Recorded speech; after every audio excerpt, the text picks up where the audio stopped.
Imagine voltar no tempo, para uma época onde a tecnologia era pura magia e as tardes eram preenchidas pelo brilho das TVs de tubo. Estamos no Brasil de 1987, um cenário prestes a ser transformado por uma ideia audaciosa que mudaria a diversão de milhões de crianças. No coração de São Paulo, nascia uma empresa com um nome que se tornaria sinônimo de inovação e sonho. A Tectoy. Fundada pelo visionário Daniel Daskal, a Tectoy não queria ser apenas mais uma fábrica de brinquedos comum no mercado nacional. Daskal percebeu que o futuro estava na eletrônica.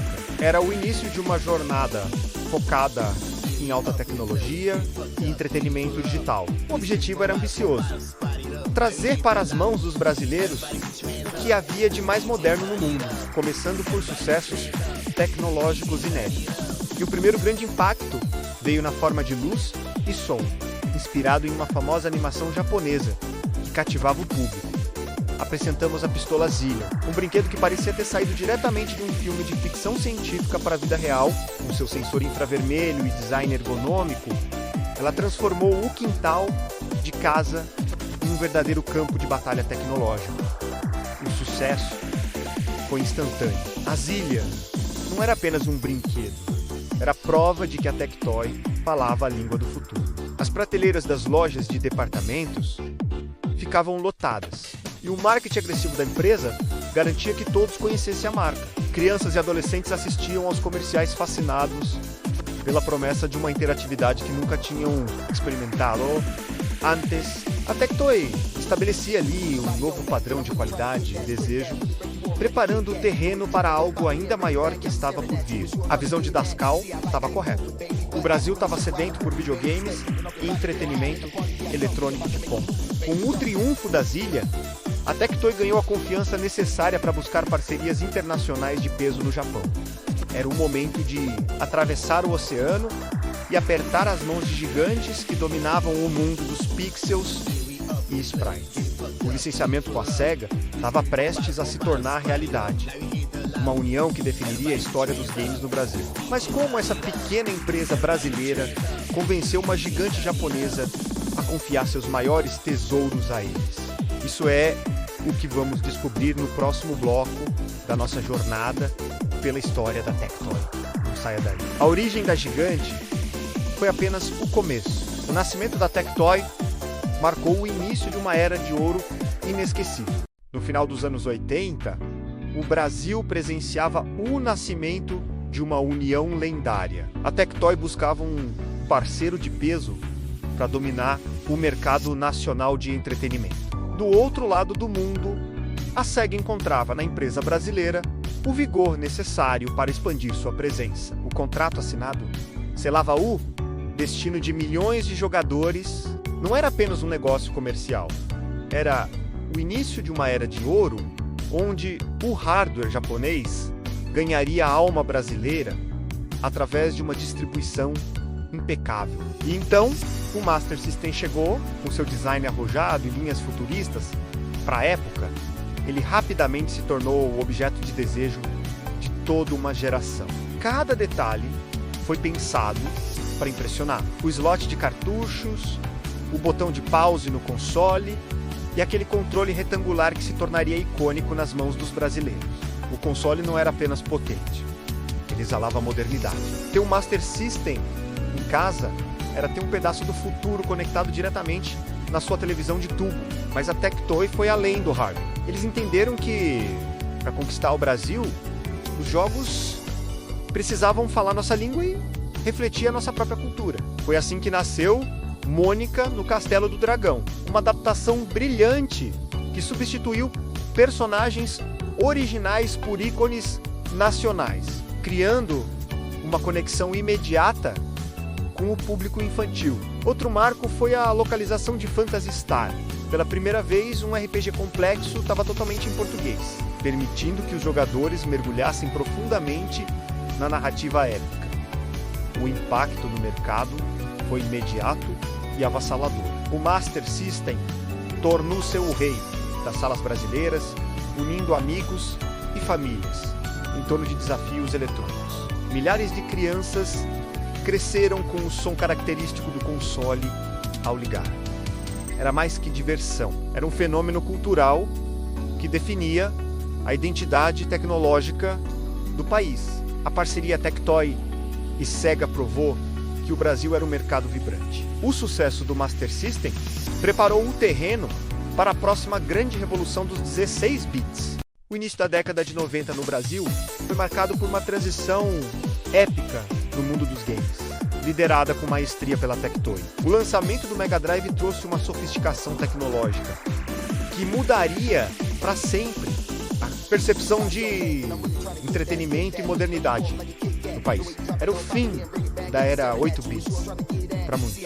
O salto gráfico e sonoro era tão gritante que parecia estarmos trazendo o fliperama para casa.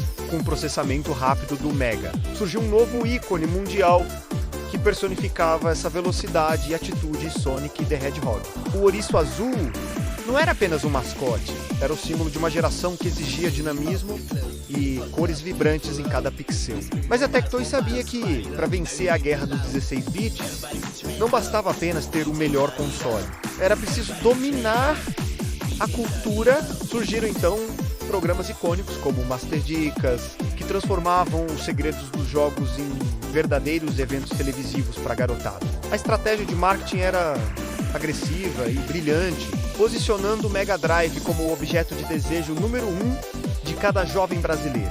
A inserção rápida de cartuchos no console tornou-se um ritual, simbolizando a prontidão para enfrentar qualquer desafio digital que surgisse. Enquanto o sucesso brilhava nas prateleiras, o coração da operação pulsava com força máxima na Zona Franca de Manaus.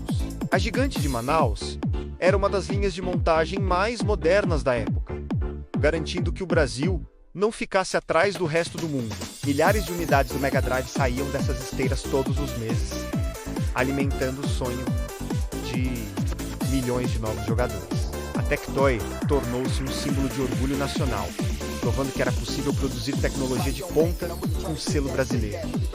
O console não era apenas um brinquedo, era uma peça de engenharia que colocava a Tectoy no centro da revolução tecnológica da década. Essa força industrial e criativa consolidou a marca como um ícone da cultura pop. Respeitada por concorrentes e amada pelos fãs, a guerra dos 16 bits foi intensa. Mas a Tectoy tinha uma visão que ia muito além dos consoles tradicionais de mesa. Eles entenderam que o futuro exigia uma conexão entre o entretenimento digital e o aprendizado interativo para todas as idades. O auge tecnológico do Mega Drive pavimentou o caminho para novas inovações que ninguém poderia prever na época. A Tectoy estava prestes a lançar algo que uniria diversão e educação em um formato compacto e revolucionário para as escolas brasileiras. Mas essa é uma história para o nosso próximo bloco. Prepare o seu raciocínio, pois o fenômeno Pense Bem está chegando. No final dos anos 80, a Tectoy iniciou uma revolução educativa no Brasil com um ícone inesquecível, o Pense Bem.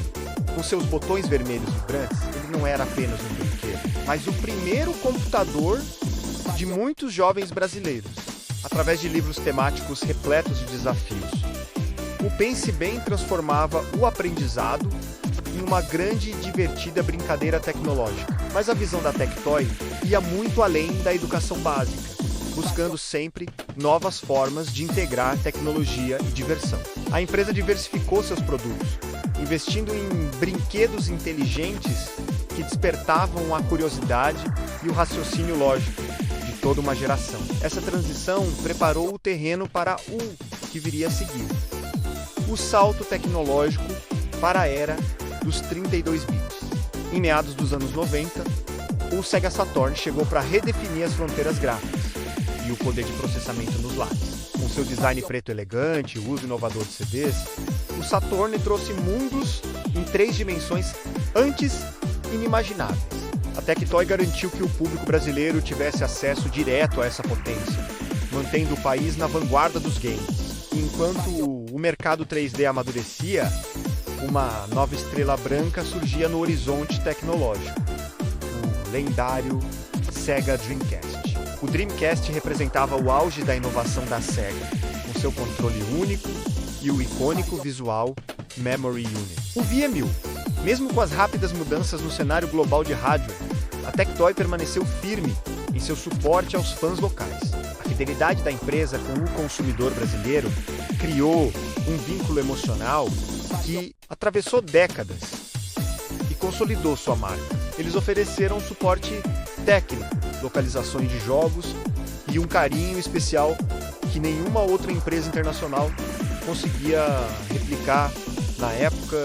Essa dedicação manteve a chama do Dreamcast acesa no Brasil por muito mais tempo do que em outros lugares do mundo. A trajetória da Tectoy, do pense bem aos consoles avançados, é uma história de coragem, inovação e profunda paixão tecnológica. Cada botão pressionado e cada jogo carregado. Faz parte da memória afetiva de milhões de entusiastas que cresceram com a marca. Hoje, relembramos esse legado como um marco fundamental na democratização da tecnologia e do entretenimento de alta qualidade. Das luzes suaves dos LEDs antigos ao brilho intenso das telas modernas, a essência da inovação permanece sempre viva. Tectoy, transformando sonhos em realidade tecnológica e mantendo viva a nostalgia dos corações apaixonados por games no Brasil. No final dos anos 90, a Tectoy enfrentou sua maior tempestade. Com a saída da Sega do mercado de hardware, o futuro parecia totalmente incerto. Jornais da época estampavam a crise econômica brasileira e a gigante dos brinquedos eletrônicos precisava lutar bravamente para não se tornar apenas uma lembrança distante. Foi um período de cores frias e decisões difíceis, onde o fechamento de capital marcou o fim de uma era dourada para os games nacionais. Mas o DNA da Tectoy é feito de pura resiliência. O sol voltou a brilhar quando a empresa decidiu se reinventar, buscando novos horizontes tecnológicos. Surgiu o Zebo, um projeto ambicioso e inovador, focado inteiramente na distribuição digital, antecipando tendências que veríamos anos depois no mundo inteiro. A marca se diversificou, trazendo aparelhos de DVD com karaokê e novos eletrônicos para os lares, provando que sua força ia além dos consoles tradicionais. Hoje, o legado vive na fábrica de Manaus. É emocionante ver as linhas de montagem ainda produzindo consoles que marcaram nossa infância. Para muitos, a Tectoy tornou-se o porto seguro do retrogame, mantendo viva a chama do Master System e do Mega Drive para novas gerações. Ao conectar um controle clássico em uma TV moderna, construímos uma ponte inquebrável entre o passado glorioso e o presente apaixonado dos jogadores brasileiros. A Tectoy não é apenas uma empresa, é parte fundamental da nossa história e da identidade gamer do Brasil. Atravessamos crises, presenciamos mudanças globais, mas a paixão por transformar sonhos em realidade tecnológica nunca se apagou, se acompanhou essa jornada nostálgica conosco. Não esqueça de deixar o seu like. Inscreva-se no canal JR Silva para mais histórias incríveis como esta. A gente se vê no próximo vídeo. Até a próxima!